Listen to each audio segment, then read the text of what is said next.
হ্যাঁ হ্যাঁ এইভাবে দেবো বন্ধু, একদম কালার করে দেবো আমি। হয়েছে দাদা ভাই চোখ মুখ একটু লাইটার সামনে দিকে, ডাইরেক্ট মুখে লাগবে বন্ধু। একসাথে কাটবো দাদা ভাই চোখ মুখ সামনে বন্ধু। শাইন একটু সামনে সরে যা। Happy teachers day. আমি আওয়াজ করছি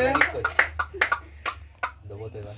এই আমি কি বলছি দেখ, এই ভাই এখন দিস না কেকটা তুলে সাইডে রাখ। সৌরভ ইয়ে বস, এই সুজয় বস। কেক লাগলে যাবো। হ্যাঁ কেকটা সরিয়ে নিবি তারপরে চলে আস প্লিজ তো।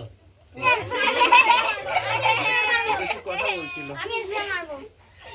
তাড়াতাড়ি নাই তুই যা যা যা যা যা পায়েল এদিকে আয়। নাম যাবো না।